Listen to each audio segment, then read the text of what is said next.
What's going on, everybody? Welcome back to your favorite pond, the Coy Pond, episode 89.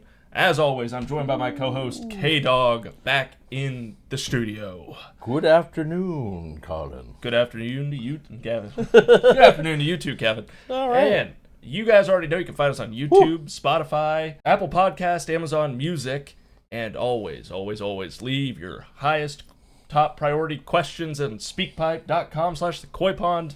I don't think we have anything yet. I watched my inbox, nothing yet. That is okay. This is what we expect this time of the year. And always, don't forget, check out the merch. You know, we're out here grinding. Look at that visor. How many men do you know that can wear a visor like that? An absolute model. Just take a look at him. Plenty to choose from on the website. Nevertheless, this week is episode 89. Kevin, what is your favorite player on the Cowboys that wore 89? That is a big question, and I will have to go with a tight end in the early 80s, late 70s, I believe, by the name of Billy Joe Dupree. Billy Joe Dupree. Number 89. That's a... this guy was like 6'5", 6'6", and played around the same time as Jay Salty, who I used a few weeks ago. Oh. So, Billy Joe Dupree. That's number hilarious. 89. That sounds like a name of someone that would wear 89. Yeah. But good on him. Colin, how about you? I would have to go with Wes Chandler, wide receiver for the Chargers in the 80s. Had two of his best seasons with the Chargers. Florida Gator boy. Really good wide receiver for them. Florida Gator boy, really? Yeah. I didn't know that. I'm going to double check that, but, Gator guy, as you know, big college podcast here. But there you go. Short and sweet this week. Yeah. Actually, just a fan of alligators. So. Oh, you just like... Yeah. Right. I love alligators. I respect that, Yeah. But not a crocodile. Well, probably both, honestly. So... Long or narrow snout, either way. Oh. Fat snout, long snout, either way. The Cayman ones that have the really long... Oh, yeah. Those two, wow. Okay, hey. Cayman Islands are great, especially for hiding money. Yeah. Hey, inclusive, this guy. So I've heard. Very progressive. Get a load of this guy. Nevertheless, this week, we're talking about the NFC East. Ooh. As you would expect, K-Dogs, Cowboys are in the East. Super Bowl champs are in the East. One of the younger teams that had a phenomenal quarterback experience this past season with rookie Jayden Daniels in the East, and of course Dable on the Giants, who's looking depressed as ever 24/7. I mean, the guy hasn't been able to catch a break. Will he be able to this season with Jackson Dart and some other valuable additions such as Russ Wilson and Jameis Winston? I mean, the odds have improved dramatically from what they had last year. It looks a lot better. Nevertheless, let's go ahead and dive into it. Why not just start with the Super Bowl champs? NFC East Super Bowl champion, Philadelphia Eagles. I'm not going to say what I thought would happen in that Super Bowl because I quite frankly can't remember, especially this week. But a lot of people still have no faith in Jalen Hurts. They didn't then, they don't now. I think there was some stat that came out that they had the best supporting cast for a football team for a quarterback. That makes total sense. They won the Super Bowl. Yeah. I don't think that baffled anybody, but there's been a lot of top 10 lists coming out recently saying Jalen Hurts is not a top 10 quarterback. I'll be honest, I digress. Yeah. That the team around him is built so well and so elite that I really don't have a strong opinion in saying if I really think he's top 10 or not. He got to the Super Bowl, he won the Super Bowl. Enough said, kind of in my opinion. Yeah. Once you win a Super Bowl, given they had Saquon Barkley, they had all these other players around. Cooper DeJean got a touchdown on his birthday during the Super Bowl. There's no doubt that's a great team. No. And I don't know if you could say Jalen Hurts is bad. I don't think that's in the Rolodex of insults necessarily, but, there's stats for everything. Yeah, I mean, he did everything he needed to do and more. Exactly. The team is solid. And you could say, okay, well, they added this, they added that, so, yeah, they should have won. But, until a team gets over the hump and does it like that, and they had won the Super Bowl not too many years ago, too. But clearly this organization knows what they're doing. Yes. And now they're being consistent about it, which is scary good for everybody else. Yes. Monty, congratulations. You were the one that said before the Super Bowl it's going to be an Eagles blowout. The Chiefs will look terrible. They did, in fact, look terrible. The Eagles just slapped them in the face. It was a total beatdown. There's an argument to be made that does that mean Jalen Hurts has to do less to achieve the same thing as some other quarterbacks that have to put in more for that team? Without a doubt. I would argue that with how Saquon came out. And he was running pissed off at the Giants the whole season. I mean, it was bad enough that they got him, but then the Giants were dumb enough to let him go. That's its own whole thing, other too. thing, yeah. Nevertheless, the Eagles 2025, first 5 picks in the draft were all defensive players. Obviously, Darius Slay, C.J. Gardner-Johnson left the team, or traded, however you want to say it. Right. They won't be returning. Makes sense that they'd go with 5 defensive picks out of the gate to keep that fresh, new, young, revolving door of just a dominating defense. Yep. They kept plenty of players, too, maybe not as many on the defense as offense, but, that team's scary. It really is. I would say maybe they win one less game. Maybe they win the same amount of games. Something right in there. The schedule's a bit tougher. Yes. But they're tougher, too. Mm-hmm. So, and now they're confident, which is a whole other thing. Exactly. I mean, they have the more confident. Without a doubt. They have the 4th hardest schedule going into this season based off win percentage of teams they play this upcoming season. But they were the Super Bowl champs. Yeah. You'd have to catch them sleeping on some random day. Same way the Raiders beat the Ravens last year, 2 years ago, so any given Sunday. But again, that's a damn good team. Yeah, and, they lose Kellen Moore to the Saints, but, does Kellen Moore really matter that much? He was there, 2 years? Yeah, I mean, Kellen Moore was on the Cowboys, Kellen Moore was on the Chargers, Kellen Moore was on the Eagles. He finally found a team to do it with. And really, it's the talent. It's the talent. At the end of the day, no doubt the player's stupid. Really, really good offensive play caller, but I would say with his time with the Cowboys and the Chargers, he leaned on heavy passing. Yes. There's a lot of deep throws by Dak Prescott, Justin Herbert. But with that Eagles team, they didn't need to do it. No. Of course, A.J. Brown got those. It's A.J. Brown. And when they did throw it deep, they were successful because of what they did with the run game. Exactly. So play action, things like that. I would argue there was less really needed from Kellen Moore on that team of the 3. Yep. So they're going to – here's the thing. Team hasn't won the NFC East in, 20-some years, back-to-back years? Yeah. So there's the other thing to factor in here. Did the Eagles put that one to rest? I'd say there's no better team to do it based on how they look on paper and how they look last season. I'd agree. I'd say there's a strong case to be made for that to be broken this year. Yeah. I would also say, though, that, what's it called? Curses are curses for a reason. Yeah. And there's been a lot of good Giants teams that went through that and couldn't do it, I think. I'll have to fact check it, but you guys get what I mean. This team's dominant, and they're returning with a bunch of the same roster. I mean, really going to be interesting to see. I think they match up against the Kansas City Chiefs in Week 2. Yes. Looking forward to seeing if the Chiefs have any pride at all. Or if the Eagles just bitch slap them down again. I'm not going to give any predictions. I'd have a bias, but it'll be interesting to watch. Nevertheless, Eagles probably going to have a pretty damn good year ahead. I would sure think so. It might start off slow with that hangover. There's some Super Bowl stat where the winning Super Bowl team starts slow maybe the next season, loses that first week, but I mean, Saquon Barkley, Jalen Hurts, A.J. Brown, Devontae Smith. That offensive line. They're going to unveil their banner on Thursday, September 4th. The first game at of the home season. against the Cowboys, and they'll probably trounce Dallas, is what I would guess. I don't have the underdog stats with me right now. I'm sure there'll be something for the Cowboys in that, but again, it'll be hard in Philly to beat the Eagles on that night. Especially on such an electric night, That it scares me a little bit. But hey, you get out of the way week 1. Just get out of there healthy. Get out of there healthy. Don't kill Dak. Don't kill That's Dak. right. Don't kill Dak. Oh, God, there goes whole season. Oh, Lord. Anyway, just practicing. Yeah, just get ready. Get practice. Nevertheless, the next other team, you could make a strong argument for dethroning the Eagles in that stat and keeping it alive, potentially the Washington Commanders. Yeah.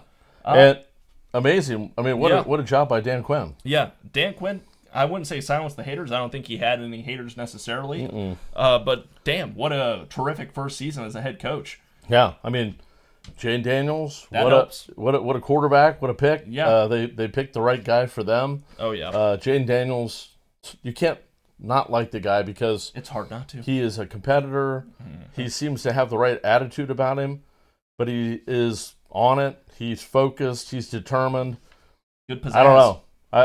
It's hard not to like the guy. Great pizzazz, and as you would expect, they bring in Deebo Samuel. Yeah. Reports early, I think, said he was fat. I think that was a joke report, but I thought that was hilarious. Apparently, he's doing just fine. To no one's shocking. To no one's sure. However you want to say that. Right. Terry McLaurin kind of holding out right now during training camp. Potential issue there. Little blip. I really don't see him going anywhere else. You see all this shit right now. I mean, this is on a side across the board. But all these teams that have somebody that's like that. I mean, Bengals still have a couple. Hendrickson, I think. Cowboys still have Micah Parsons. Yep. But let's just face the facts. T.J. Watt, I think, is the same situation. But they're all going to wind up going to the team they're with somehow, some way. It is way more rare than not that would not happen. It would take something really, really dramatic. And maybe one of those guys don't wind up on their team. That's a very, very big possibility. But the majority will. And so, right now everyone's like, Top landing places for Terry McLaurin, 2025. Yeah. That's all the news cycle has for pro football. And it's so annoying. It's all they can talk about. Blockbuster deal. Yes. The Commanders package, Jayden Daniels and Terry McLaurin to the Steelers for TJ. No. Just stop. It's stop not going to happen. Stop it. Quit that. So, but, little blip there. No big deal. Yeah. Austin Eckler still on the team. They still have Brian Robinson Jr., I believe, is the running back also there.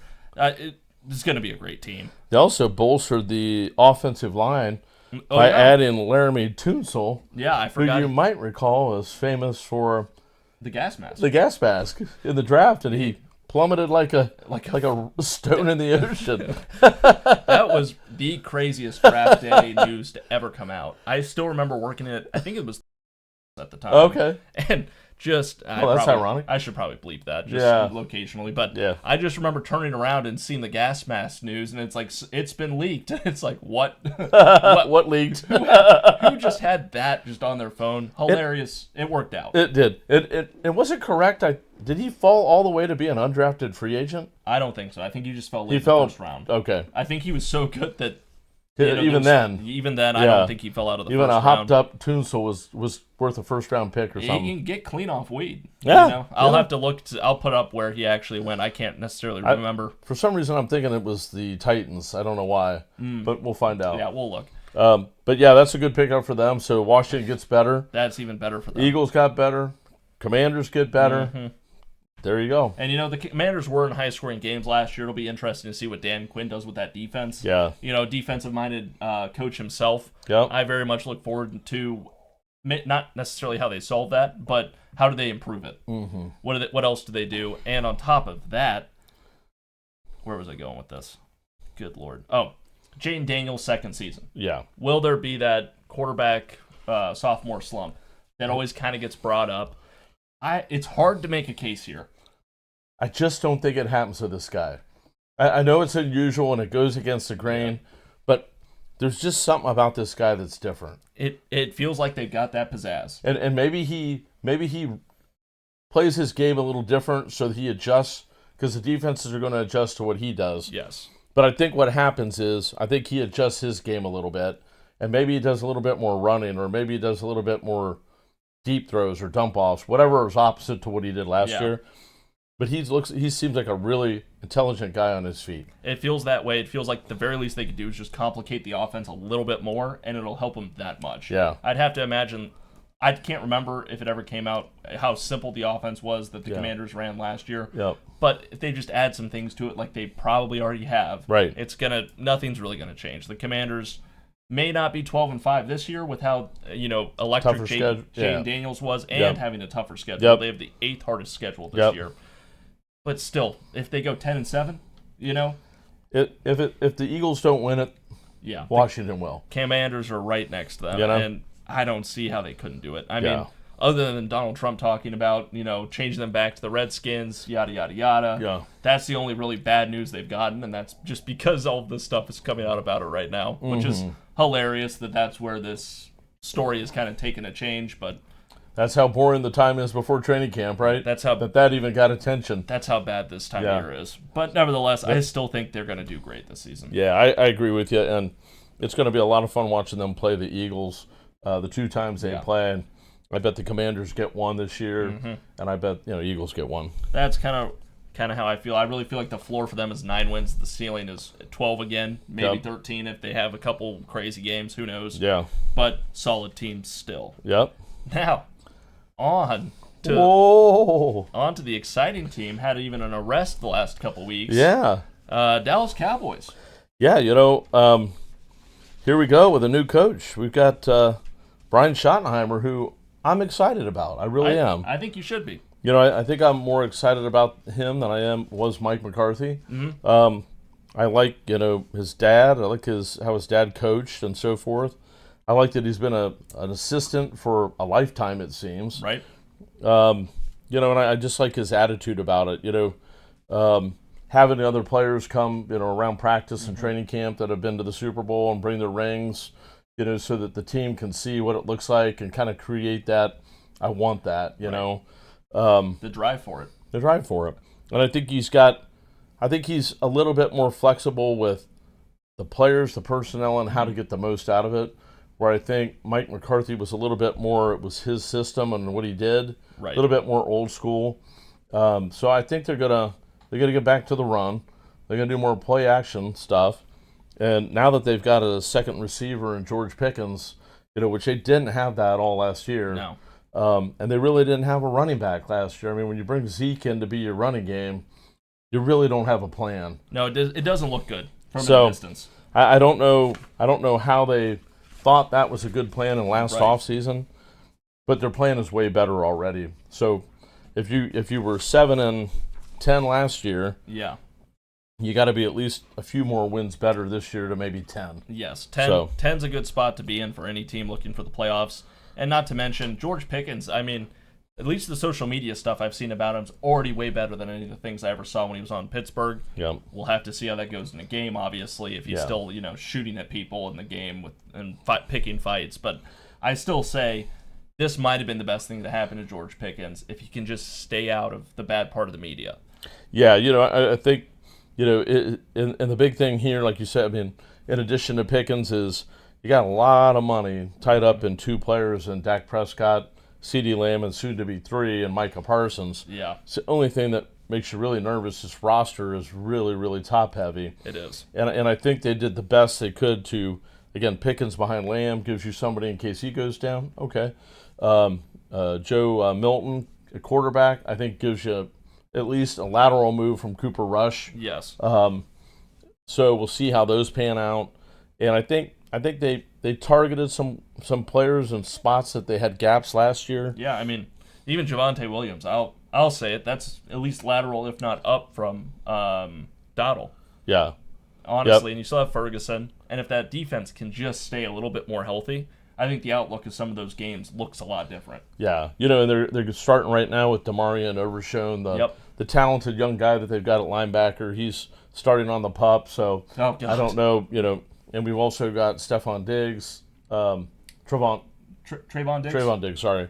We'll also get him starting on the pup too. Lord. So we've got some key people already starting in that way. That's not good. And you remember last year the one corner that I really liked. I forget his last name, but he got hurt like right after I was bragging about him. Oh. And he's starting on the pup, the cornerback. Lord. So hopefully they get those guys back. And they've got plenty of offensive firepower. They do. And they also do have a slightly favorable schedule because they only faced 6 non-divisional playoff teams from last year. 4 at home, giving them a leg up on Philly and Washington somehow. That is a nice little thing to have in Dallas. Yeah. I'd say one of the biggest things is the flip last year versus that started the year before against Green Bay in the playoffs is getting the home field advantage back in gear because last year it was just gone. They had it like a crazy thing the prior year. Yeah. And then that January game against Green Bay, it flipped hard. It went away. They just never had it. Just need to hope to bring that back. That'll be, they're spending money. Obviously, Jerry Jones telling Micah Parsons they're paying him for 6 games. Not a great look when he only missed 4, whatever that quote was. But they'll figure it out. Jerry's just an old, craggly man now at this point, and they pay. Yeah, they will. They have no choice. They have no choice. So, do they have a chance to win it? It's there. It's higher than the Giants. Maybe there's a chance, but again, it's going to come down to Washington or Philly. Yeah. Dallas's hope would be for a wild card spot, which means you'd probably be sending 3 teams out of the NFC East, which is very possible. It is. I mean, you saw the NFC North do it last year. Yep. I think someone did it the year before. I can't remember. AFC West did it last year too. I think the Broncos, Chargers, and all 3 were in last year as well. It'll be interesting to see if the NFC East is the next division to do it. Yeah, kind of like we talk about the Ravens can't get over the hump, the Bills can't get over the hump. Those humps are getting to like the championship game or to the Super Bowl. Dallas is humping is getting past the first round of playoffs. They just can't get past that. It is quite a curse, and it's been there now for 3 or 4 playoff games. Yeah, I mean, damn near. I mean, they've been 30 years since they've been to a championship game, which is just crazy. It's unfortunate. Yeah, so hopefully we can figure this out and get things turned around. Get things on the right path. I don't know. We'll have to see. But one team that was absolutely abysmal last year that has a little bit of hope, the New York Giants. Yeah.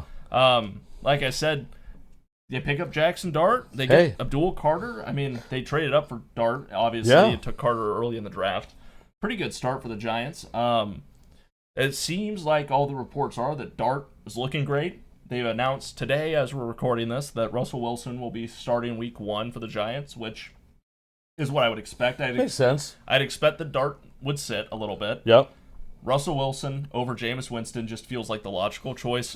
Yep. Who knows what they were thinking, but Russell Wilson for sure. And then we'll see if they take kind of maybe not the Steelers route because Russell Wilson was hurt, and that's why he didn't start last year. But maybe if things get bad enough, you do what you have done in the past and throw Dart in there and just give him some reps and just slowly work him in. I'm interested to see. I haven't read too much. It's the New York Giants. I'm so sorry. Yeah. What their plan is for if they want him to sit a season, if they're just going to wait until the Giants lose 8 in a row and then throw him in there. I don't think there's any way you go wrong with it, but it seems like this is probably Dable's last chance of finding a quarterback that works for him. I would sure think so, They've had a lot of quarterbacks in a few years.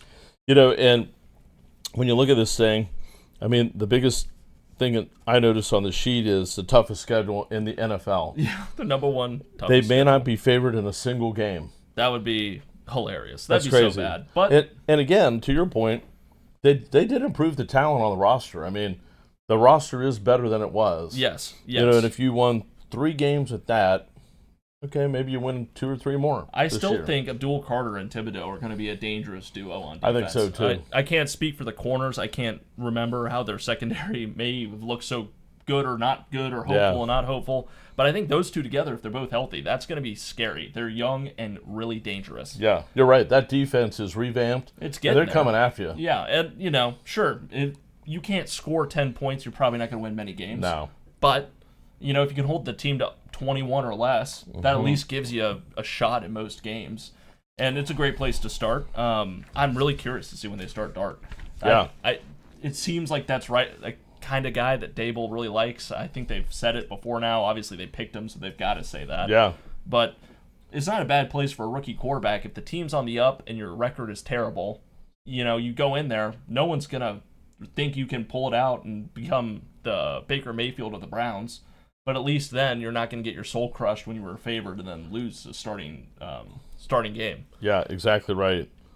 So I don't know. It's going to be very interesting. Yeah, I don't know what to expect from Neighbors. I think he's supposed to have a pretty good year. I would assume between Russell Wilson and Dart and Jameis Winston, he probably will. But I don't. Yeah. I can't remember. They have a good running back. Yeah. Don't they? Tyrone Tracy.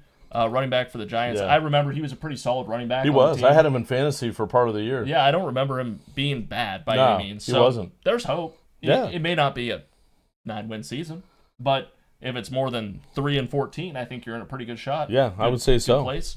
I would certainly say 5 or 6 wins is possible. I don't doubt it for a second. They might surprise a couple teams and catch them slipping on the off chance that defense does maybe not heat up, but stays consistent. Yeah.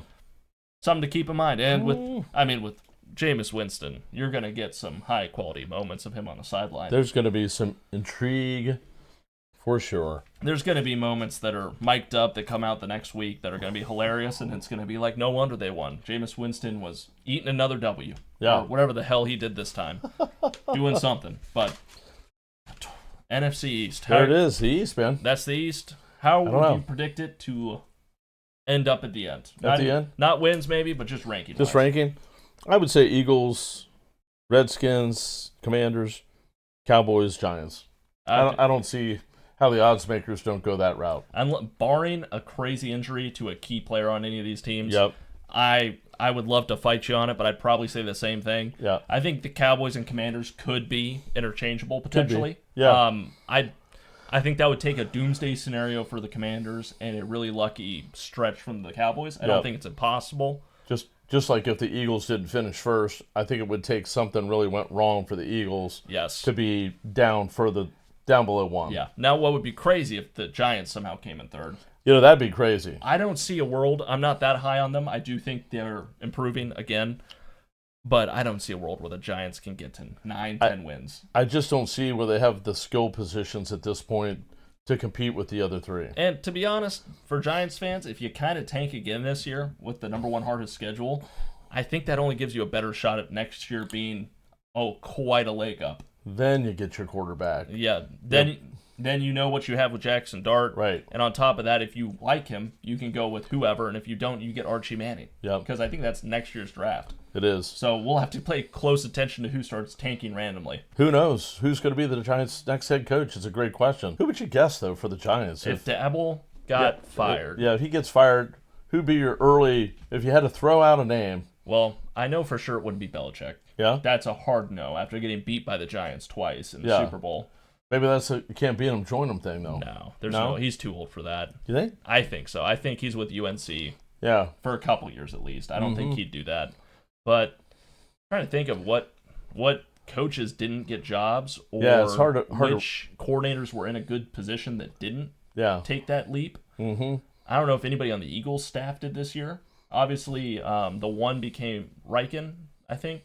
Or what was his name? Who's the coach for the Colts now? Okay. He was from the Eagles staff. Kellen Moore took the Saints job. Yep. So, I don't know if they have a defensive coordinator that's primed to go next. That could be. Or one of the Baltimore Ravens coaches, maybe? Yeah. Go to the NFC. Could very well. I'm really blanking on the Ravens coordinators. But me too. Who knows? Yeah. It'll be interesting to see. But yeah. Saleh. He goes back from the 49ers back to the Giants. What about Brian Flores, the defensive coordinator for Minnesota, who's done a hell of a job? He has. Didn't he try head coaching once before? He did. And it kind of failed with the Dolphins? With the Dolphins. He kind of got, it was kind of a weird situation. Well, was that the Tua thing? Might have been. No. I think maybe it was. Maybe was he the one that got blasted by Tua in the interview saying that, he was not a great head coach and all this other stuff? Maybe so. Do I have the right guy? I'll put that guy. Yeah, whoever it was. Whoever Tua kind of put on blast for that. But that very well could be a destination for him. It could be. I'm hoping Dable does well. It feels like he really hasn't had a great chance. But to the same extent, he's been the coach now for 6-7 years. That's 6 years? Yeah, for a while. It's been a bit. Way longer than you'd think it would be. Right. The Mara family has been very patient with him, I would say. I would say you would have thought by now he would have found someone. Yeah. And I'll say something if he's not, but I'm pretty sure he's been out for a little bit now. Yeah, I'm going to throw this out there. Here's my prediction. Let's hear his prediction. I think this is the end of Mike Tomlin in Pittsburgh. This is the last year there. I think no matter what happens, they part ways. And I think Tomlin becomes the Giants head coach. That's crazy. So, and I think the Steelers move on with somebody new. That would be insane. But Tomlin would be a great fit in New York. He would be. And he's a great coach. Yeah. But I think most Steelers fans would probably say he's great at just breaking even. Yep. And most of them are ready to And that might be why you're seeing more Steelers moves this year than ever before. Is he's coaching for his longevity. Yeah. Maybe. I don't know. Yeah, I'm speaking out of my ass. Nevertheless. So, that's, I guess, our episode right there, eh? I would say so. Unless you have anything else to add. Nah. So, in this episode, we had one quirky thing, one unusual thing. So, if you happen to notice it by watching the episode, feel free to comment below what that thing was. Item was, yeah, what was unusual. So, there you go. Hey, look forward to your comments. Appreciate you all. We got up to 139 subscribers now. Do we? Yes. Wow. Thank you all so much for the support, and we will see you next week on the Coy Pond. Thank you. Peace.